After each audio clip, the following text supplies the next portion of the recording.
Bonjour, je suis Boualem Tchakout, je suis référent technique en génie civil chez Parlim Ingénierie. Parlim est une entreprise d'ingénierie qui accompagne ses clients dans la conception, la gestion et la réalisation de projets industriels et énergétiques. Grâce au savoir-faire de ses équipes et à leur technicité, Parlim apporte des solutions fiables et durables. Aujourd'hui, je vais vous parler de mon rôle sur l'installation des bornes de recharge pour les voitures électriques, un domaine clé pour la transition énergétique. En 2035, la fabrication des véhicules thermiques prendra fin. La transition énergétique représente donc un défi majeur. Pour l'accompagner, il faut des infrastructures adaptées, notamment dans le développement de la mobilité électrique. C'est dans ce contexte que Parlim intervient en tant que maître d'ouvrage assistant pour Aligo, acteur clé dans le déploiement des infrastructures de recharge en Europe.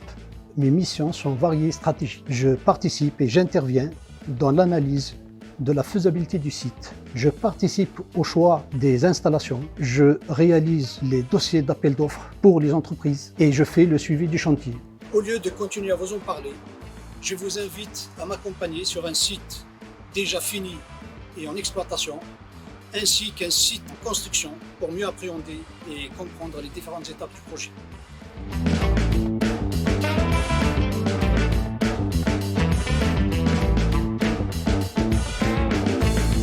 Comme je vous l'avais promis, nous voici sur le site qui est déjà en exploitation.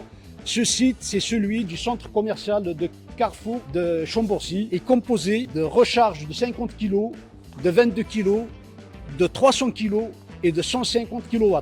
Ces projets sont en exploitation par Aligo. Notre rôle, c'est de l'assister depuis le début jusqu'à la réception du projet. Lui, en tant que maître d'œuvre et assistant maître d'ouvrage, nous apportons notre technicité et notre savoir-faire pour l'accompagner dans les solutions techniques jusqu'à la réception du projet. La réalisation elle-même correspond à l'installation d'un local électrique, d'un mur coupe-feu qui est là pour séparer les deux parkings, le parking des EV, donc des voitures électriques, et le parking du centre commercial. Le mur coupe-feu est un mur qui est lui fondé sur une semelle filante sur toute la longueur du mur. Entre les poteaux, il y a des joints de dilatation, donc il n'y a aucune interaction entre le projet existant et le projet que nous avons aidé à réaliser. En sous-face des poutres, exactement comme sur la périphérie des poteaux, il y a un joint de dilatation qui sépare la structure existante et le projet. Sur ce site, nous avons des places accessibles aux handicapés, donc des places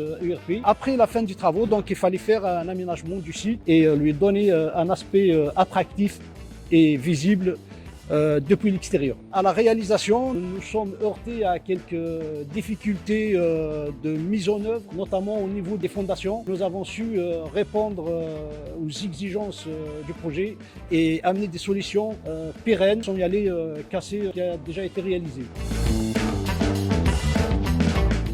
Aujourd'hui, nous sommes là dans le cadre du suivi des travaux du site de Créteil-Soleil. Ce site est conçu pour accueillir 30 voitures électrique avec une quinzaine de bornes de recharge électrique. C'est un site qui est particulièrement difficile. On a trouvé des difficultés au fur et à mesure de l'avancement de l'étude et du projet. C'est un site qui aurait dû être un site standard et facile, sauf que la zone elle-même est une zone inondable et elle n'est pas loin du lac de Créteil. Donc du coup, l'étude géotechnique, elle nous relevait une nappe phréatique à 1,30 m de profondeur. Quand on a essayé de faire des investigations pour commencer les travaux, on a trouvé de l'eau qui remonte à 90 cm. Quand on a commencé à faire les tranchées à l'intérieur du câble, les tranchées c'est celles qu'on voit ici, qu'aujourd'hui sont rebouchées. Il y avait de l'eau qui remontait parce qu'on avait des tranchées qui sont à 2,80 m de profondeur. Aujourd'hui, on se retrouve avec de l'eau à l'intérieur de ces chambres de tirage. Du coup, le projet était en gros et en partie remis en cause. On a fait appel à notre technicité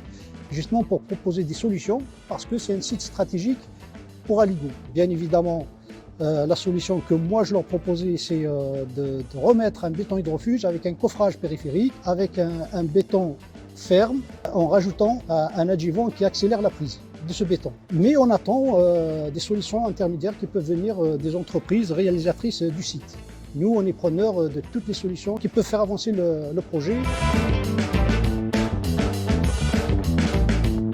Aujourd'hui, on est ici sur le site de Carrefour. On est là pour accueillir les entreprises et répondre aux questions techniques de ceux qui vont chiffrer le projet. Et aujourd'hui, on a rencontré les entreprises qui veulent répondre à cet appel d'offres. Nous avons engagé un bureau qui a fait une campagne de ces entreprises de scan de la structure avec un ferroscan pour identifier les câbles de précontrainte, que ce soit en sous-face ou en surface. On avait identifié qu'en surface, il y a une dalle de compression avec des aciers de répartition et en sous-face, des câbles de précontrainte qui sont clairement identifiés et nous demandons aux entreprises de passer dans les alvéoles.